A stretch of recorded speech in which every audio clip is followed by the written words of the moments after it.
Partie 2 de la naissance de l'État profond, la cabale. 1963, l'assassinat de John F. Kennedy. Quelques années plus tard, mai 68, est un autre faux drapeau organisé pour chasser De Gaulle qui gênait sérieusement les plans de la cabale.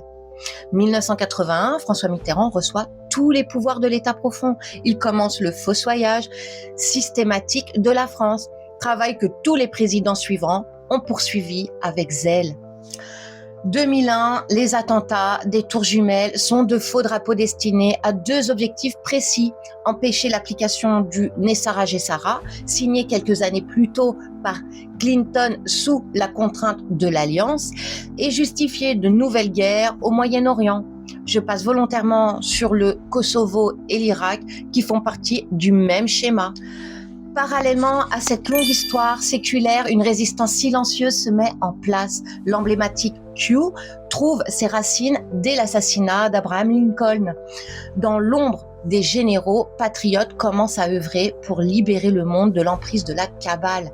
Mais la tâche est immense. La cabale contrôle toutes les institutions grâce à sa puissance financière et à la corruption généralisée.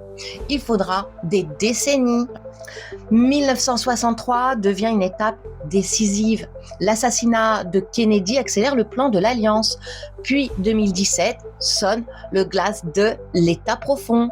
Depuis cette date, nous assistons à un scénario mondial rempli de rebondissements calculés. L'objectif est clair: déprogrammer l'humanité entière de l'hypnose collective qu'elle subit depuis des siècles. La qualité principale de la cabale a toujours été sa capacité extraordinaire de persuasion et de conditionnement mental.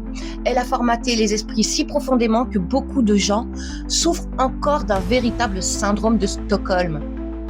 Ils sont prêts à défendre leur oppresseur tant le lavage de cerveau a été efficace.